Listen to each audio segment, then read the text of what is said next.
DPL এ মোহামেডান বনাম আবাহনী ম্যাচে ঘটল এক বিতর্কিত ঘটনা। তৌহিদ হৃদয় ও ইবাদত হোসেন আম্পায়ারের সিদ্ধান্তে অসন্তুষ্ট হয়ে প্রতিক্রিয়া দেখান, যা পরিণত হয় শাস্তিতে। তো আজকের এই ভিডিওতে বিশ্লেষণ করব ঘটনার পেছনের কারণ কি এবং কে কতটা দায়ী। ঘটনার সারসংক্ষেপ যদি আমি বলতে চাই তাহলে বলতে হবে ম্যাচের অষ্টম ওভারে ইবাদতের একটি বল মিঠুনের প্যাডে লাগে।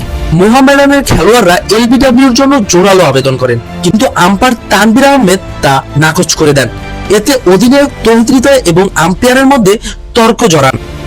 পরবর্তীতে ম্যাচ রেফারি হৃদয়কে এক ম্যাচের নিষেধাজ্ঞা এবং 4টি ডিমেরিট পয়েন্ট এবং এর সাথে সাথে ইবাদতকে 40,000 টাকা জরিমানা করেন। যদিও হৃদয়কেও জরিমানার আওতায় আনা হয়েছিল, কিন্তু পরে মোহামেডান থেকে জরিমানা মওকুফের আবেদন করায় তৌহিদ হৃদয়ের উপর জরিমানা মওকুফ করা হলেও তাকে এক ম্যাচের নিষেধাজ্ঞায় পড়তে হয়। এই ঘটনা ডিপিএল এ সচরাচরই দেখা যায়, কিন্তু সামাজিক যোগাযোগ মাধ্যমে তোলপাড় উঠেছে তৌহিদ হৃদয়ের বক্তব্য নিয়ে। তিনি বলেছেন, আমরা খেলোয়াড়, আমরা মানুষ, আম্পায়াররাও মানুষ, ভুল যেমন আমাদেরও হতে পারে ঠিক তেমনি আম্পায়ারদেরও ভুল হতে পারে। তিনি স্পষ্ট করে শরফুদ্দৌলা ইবনে শহীদ সৈকতকেই বলেছেন যে তিনি যদি আন্তর্জাতিক ম্যাচের রেফারি হয়ে থাকেন, আমরাও আন্তর্জাতিক প্লেয়ার। অনেক বড় একটি কথা বলে ফেলেছেন, কারণ তৌহিদ হৃদয় নিজেকে নির্দোষ বলে দাবি করছেন, আর এখানে তৌহিদ হৃদয় আম্পায়ারের ভুলকে স্পষ্ট করে তুলছেন। তৌহিদ হৃদয় আরো বলেন, যেহেতু আম্পায়াররাও মানুষ, সুতরাং তাদেরও ভুল হতে পারে, আর ভুল হলে তাদেরও ক্ষমা চাওয়া উচিত।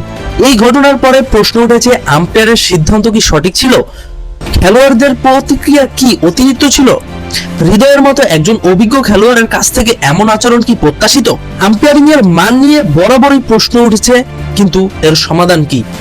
এতগুলো প্রশ্নের মধ্যেও ডিপিএল এ কখনো আম্পায়ারের সমাধান পাওয়া যায় না। তৌহিদ হৃদয়ের কথার দৌড়েই যদি আমরা এগোই তাহলে বলতে হবে আম্পায়ারদেরও ভুল হতে পারে, কিন্তু সেই ভুল সংশোধন কে করবে? সবসময় প্লেয়ারদেরই ভুল হবে এমনটা তো না। আমরা এর আগে সাকিব আল হাসানকে অনেকবার প্রতিবাদ করতে দেখেছি, তাকে সমালোচনা হতে দেখেছি।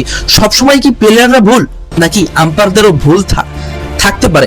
আইপিএল এ দেখে থাকি সামান্য একটি হোয়াইট নিয়ে আম্পায়ারের বিরুদ্ধে প্লেয়াররা আপিল করতে পারেন এবং বেশিরভাগ সময় প্লেয়াররা সঠিক হয়ে থাকেন এবং আম্পায়ারকে ভুল প্রমাণ করেন। এক্ষেত্রে বাংলাদেশে এমন কোনো এখনো ব্যবস্থা গ্রহণ করা হয় না যেখানে তদন্ত করে আম্পায়ারের বিরুদ্ধে কোনো শাস্তি বা অ্যাকশন নেওয়া হয়।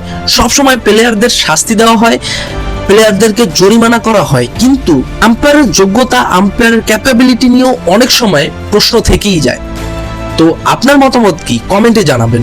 আপনার মতে কে বেশি দায়ী হতে পারে, আম্পায়ার নাকি খেলোয়াড়, নাকি উভয়ই?